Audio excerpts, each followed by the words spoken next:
économique. Les marchés financiers sont le lieu où divers types d'instruments financiers sont émis et négociés. Les émetteurs de titres peuvent être regroupés en plusieurs catégories principales. Commençons par les entreprises. Les entreprises jouent un rôle essentiel dans notre économie et sont au cœur des marchés financiers. Ici, nous explorerons pourquoi les entreprises entrent en bourse, comment cela fonctionne, l'impact qu'elles ont sur notre vie quotidienne et quelles opportunités elles peuvent offrir aux investisseurs de toutes catégories. Pourquoi les entreprises vont en bourse? Ou plutôt, pourquoi les entreprises décident-elles d'entrer en bourse? La réponse réside dans la recherche de capitaux. L'introduction en bourse, en dehors du financement traditionnel bancaire, est un moyen pour les entreprises de lever des fonds le plus facilement, pour financer leur croissance, leurs projets d'expansion ou pour rembourser leurs dettes. Cela leur permet également d'accéder à un plus grand nombre d'investisseurs et d'augmenter leur visibilité. Comment cela fonctionne?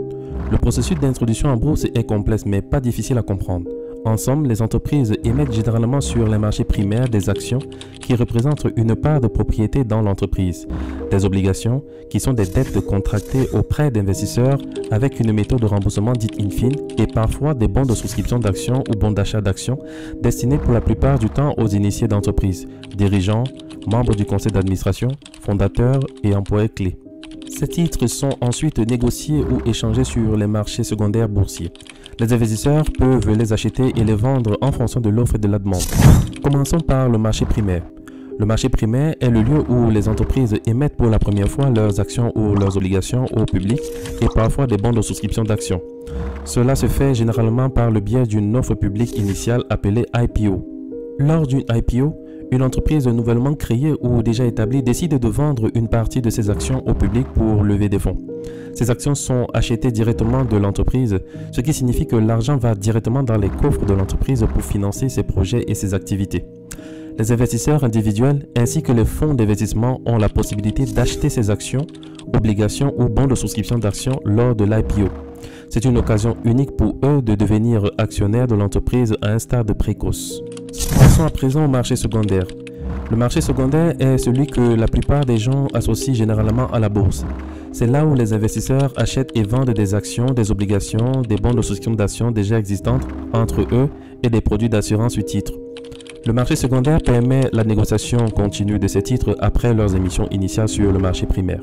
Les investisseurs sur le marché secondaire échangent des titres d'entreprise entre eux en fonction de l'offre et de la demande. Le prix des actions varie constamment en fonction de la confiance des investisseurs dans l'entreprise, de sa performance financière et des facteurs externes tels que l'économie globale et l'actualité. Les marchés secondaires sont ultra dynamiques et offrent aux investisseurs la possibilité de réaliser des bénéfices soit en achetant des titres à un prix bas et en les revendant à un prix plus élevé dans une échelle de temps lorsque leur valeur augmente, ou alors en pratiquant la vente à découvert qui consiste à emprunter et vendre un titre puis à le racheter à un prix moins élevé afin de dégager un bénéfice. Ils sont aussi le temple de la spéculation, de l'arbitrage et offrent aussi des possibilités de couverture de risques aux investisseurs. Risque de marché, risque de taux, risque de volatilité, de liquidité, etc. etc. Les traders professionnels, les investisseurs individuels et les fonds d'investissement participent tous au marché secondaire, créant ainsi un écosystème financier en perpétuel mouvement et constamment animé par la recherche de profit des spéculateurs et des traders actifs. En petit résumé, les marchés primaires et les marchés secondaires sont deux composantes essentielles de la bourse. Les marchés primaires permettent aux entreprises d'émettre de nouvelles actions ou obligations pour lever des fonds, tandis que les marchés secondaires permettent aux investisseurs d'acheter et de vendre des titres déjà existants. Ensemble, ils forment le cœur battant de l'économie financière mondiale. Quant aux obligations d'entreprise, ils prennent le même chemin de négociation que les actions. En plus de l'offre et de la demande, leurs prix sont fortement influencés par les variations de taux d'intérêt de banque centrale et par le score de crédit de l'entreprise établi par une ou plusieurs agences de notation financière. Maintenant, parlons des gouvernements ou États, des organismes supranationaux et des collectivités territoriales en tant qu'émetteurs de titres. Les gouvernements émettent des obligations d'État, également appelées bons du trésor, pour financer leurs dépenses publiques. Ces obligations sont généralement considérées comme des investissements à faible risque. Tout d'abord, les États, les gouvernements émettent des obligations d'État pour financer leurs opérations, que ce soit pour construire des infrastructures, financer l'éducation, la santé, renforcer la sécurité, subventionner des industries ou gérer leurs dettes. Oui, vous avez bien entendu, de la dette pour rembourser de la dette. Ces émissions sont généralement annoncées avec une date d'enchère. Les investisseurs, qu'ils soient institutionnels ou individuels, soumettent ensuite des offres pour acheter ces obligations. Le gouvernement détermine le montant final émis en fonction de la demande. Ensuite, les supranationales. Ce sont des organisations internationales comme la Banque mondiale ou le Fonds monétaire international qui émettent des obligations pour financer des projets de développement dans plusieurs pays. Elles fonctionnent de manière similaire au gouvernement dans le marché primaire. Enfin, les collectivités territoriales telles que les villes et les régions émettent également des obligations pour financer des projets locaux. Leurs émissions sont adaptées aux besoins spécifiques de leur localité. Dans le marché obligataire, le marché secondaire permet aux investisseurs de revendre leurs obligations à d'autres investisseurs. Cela offre une liquidité précieuse car les détenteurs d'obligations ont la possibilité de vendre leurs titres avant leur échéance. Les prix des obligations sur le marché secondaire fluctuent en fonction de divers facteurs tels que les taux d'intérêt, les conditions économiques et les perspectives de crédit aussi étudiées par les agences de notation. Les investisseurs recherchent souvent des obligations dont les prix ont augmenté pour réaliser des bénéfices. Les institutions financières, les fonds d'investissement et les particuliers participent tous au marché secondaire, créant un environnement dynamique.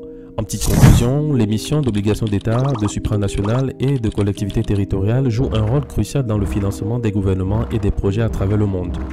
Les marchés primaires et secondaires garantissent que ces émetteurs ont accès aux fonds dont ils ont besoin, tout en offrant aux investisseurs la possibilité de négocier et de diversifier leur portefeuille. En bourse, on ne peut parler d'émetteurs de titres en ignorant l'existence des fonds émetteurs ou d'institutions financières.